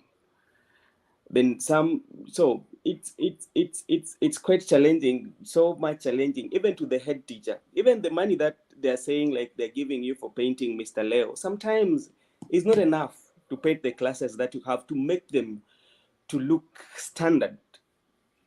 You know, it's not enough, you know. So that's why sometimes, like, even with sometimes we bring these levies, we know we are bringing them, but like we bringing them based on the fact that this is community school and we want to build our community. But with the time, if things work well and people come to understand that education is very important, then these things are going to come out. We are going to, the extra levy will take them out, you know. That's what I want to, but it's quite challenging, especially to the head teachers, to do some of the things. That's why sometimes you find this levy are being, extra levies are being added. Yeah, Brother Benson, we understand you. I know you're trying to understand these head teachers, but I think I'll still say they exploit the children. They exploit Oh, the sorry.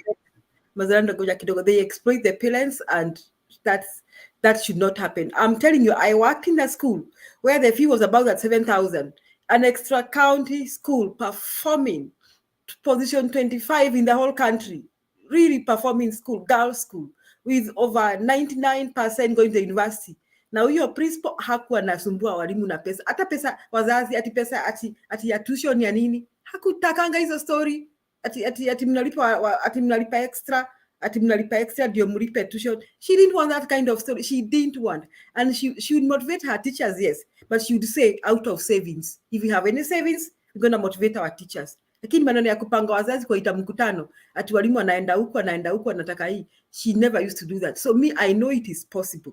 It is possible to follow the government's guidelines. I know it is possible. It's just that these people, they just have that mentality ya Wakenya ya kukula penye umesema, kukula penye unafanya kazi. Karibu mzalendo.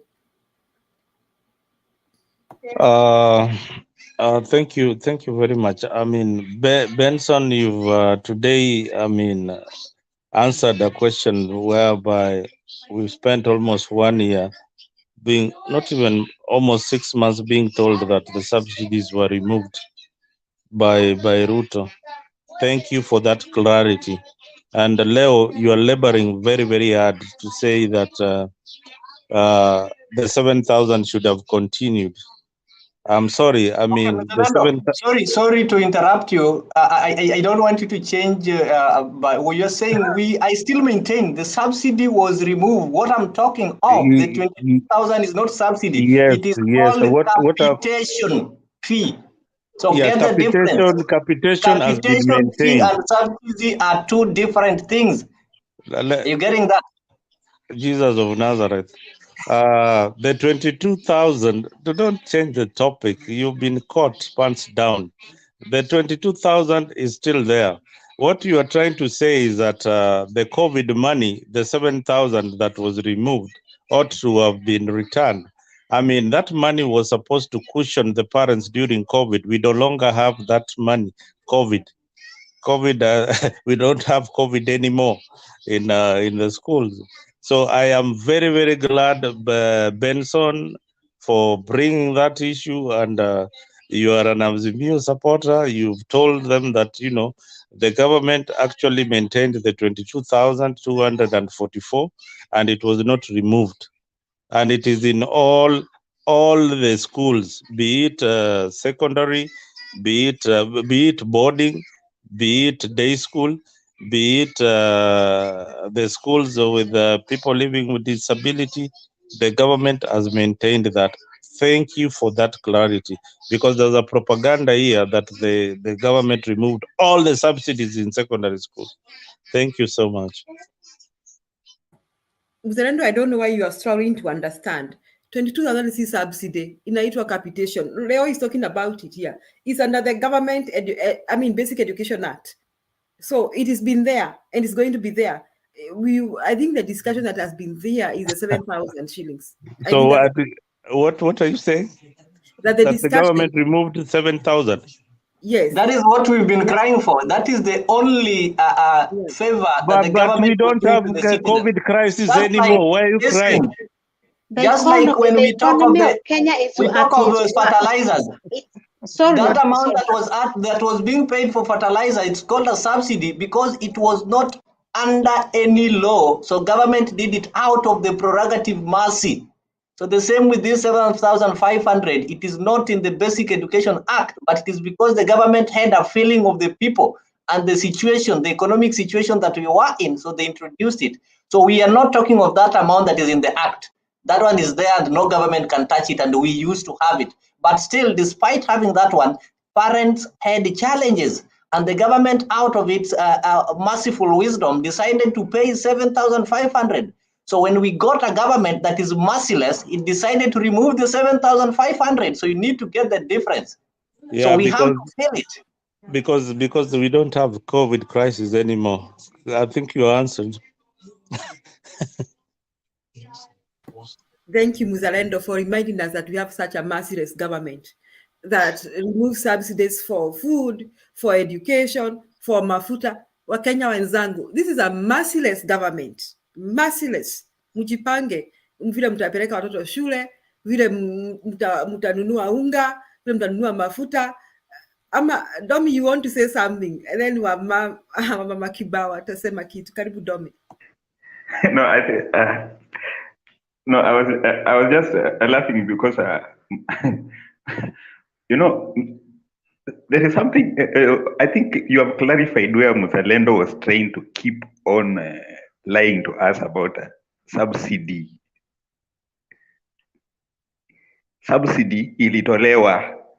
You are still going on. Na ukubali nayo. That's what I was laughing about. Anyway, I didn't want to say anything. He's trying to rub it on you, Muzalendo, to remind you that we have a merciless government. So today we have Brother Benson. You'll be telling us updates. Brother Benson, hiyo 7K ikirudisha utatuelezea. We are following this story. Okay, This story. Ngoja ndauliza mwalimu, unajua yeye ako na habari. Ndauliza even like I know the junior secondary school, there's a money that they should be getting. I will tell you. Question, Brother Benson. Yeah. We have the right man in hand today. I mean, tell us about junior secondary school. Hao watoto wametoka primary, wamekuja kwa hiyo shule ya secondary. No, what happened was this. The Ministry of Education and the government officers, they came to those schools and did what we call inspection. After doing inspection, they approve or disapprove. If you are disapproved, you become a feeding school. You will feed the nearest school that is next to you. You know, and if you are approved, I mean, you will feed if you're up. Who was being approved? The primary school, the or primary the schools where you are. Mm-hmm. Yeah. So where you are, those are the place like they come and inspect the school, then approve, because like you only have like two the ones that are going to class 6, yeah. So they are class 6 and 7, right? So they approve those schools that they can be the junior high school. So what will happen if they don't meet the criteria? One, the school can be a feeding, so which means you are feeding another primary school that is next to you. So for instance, and another thing, like we need labs. If the schools, because like the labs are not built, and some of the schools, they have high school that are next to them. So they can use the labs for the high school that is next to you. And another thing I know, we were told like they need to have the different uniform from the school, yeah, from with the primary, yeah. So that is something that is there. And another thing that the teacher was telling us, this is when we were in the meeting, the teachers are going to come, they're going to bring in new teachers. And in the primary school, there are teachers who kind of like went through and have degrees. So the teachers who have degrees will be also teaching the junior high school. So that is something that is there. Wow, that is interesting. So I know of some schools in Kenya. Okay, Magoha did some construction. Is it of 10,000 classrooms? Because I know of a school that has 2 extra classes. Is a high school. Now it's an extra county school. It's a big school. So the school was prepared to receive the junior high school. So they are going to have 2 sections of the school. There's the junior high school that is coming in. Then there's this form 1 ya kawaida. Wako na room ya form 1 ya kawaida. Sasa hiyo shule ni shule ya wasichana. Sasa ni kama itakuwa na mixed day. Yeah, they can have the mix because and then they'll have the girls body. Yes. Why when you're class 8? Is that what is happening to some of the schools? Yeah, like to me, what I know, like for instance, I'm just talking about when you are in primary school. Let's say like you have a primary school within the area, and this primary school, they have to come and do inspection. If it meets the requirement, then the junior high school is going to be in there. They're not going anywhere. Yeah. So what will happen, the new teachers that will be hired will come and teach here. They will teach the junior secondary. But when the primary does not meet the criteria, the primary will become a feeding source to the other school. So which means these students who are here will be transferred to the nearest schools around that area. Okay, that is another thing that we have to debate upon. You give us feedback. I want to welcome Leo. Leo, as you talk, tell us about what Mama Makibao said. She talked about, did Ruto really say that he's going to withdraw help?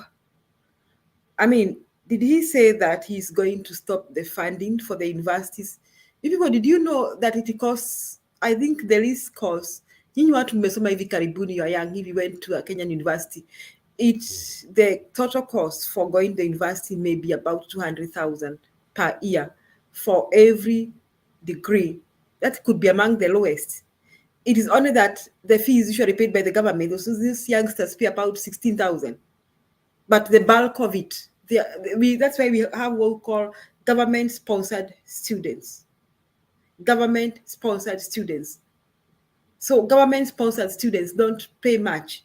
And on top of that, if they cannot raise that 16,000 and meet the cost of their boarding, vitabu, wanapewa help. I want to say without shame that I'm a beneficiary of help. And I went to the university when I think the fee was I don't know when it was 8,000 or it was still 16,000. But everything else I was paid for by the government. I even had a book allowance for 3,000, Brother Benson. We had a book allowance of 3,000 in the bookshop ya university. Sasa ungeenda uchukue vile vitabu unataka ama vitu ya kuandikia. Alafu hata calculator. I remember I got my first scientific calculator from the bookshop ya university. Then we were being given loan, so we had money for our accommodation and money for our, chakula. I went to the university when Moi just stopped the free university education. So the people I met were in second year and they had benefited from free university in first year. So second year, they were going to pay. So when we joined, we were also going to pay. But even as we paid, we were still being funded by the government, almost like, that's a very big percentage if you're only paying 16,000. And then the 16,000 umepewa loan. Na loan yangu ya kwanza ya help, kwanza kuna ile tulikuwa naita boom, lakini loan yangu ya kwanza ilikuwa 42K. So 42K was a lot of money. I paid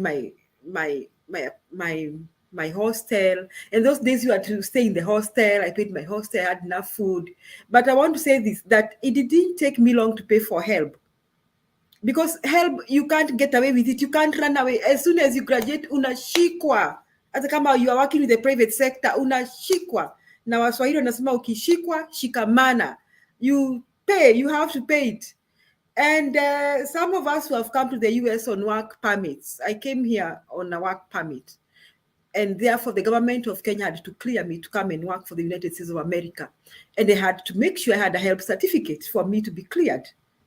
So hii story ati kwamba watu walipi help, people pay for help. Hiyo ni story ya Ruto. That's a lie from hell. So people should not buy that lie. So Leo, as you talk about today's agenda, you can also tell us, is it true Ruto is planning to stop help or to withdraw funding for the university students? We still need to confirm that. Karibu Leo.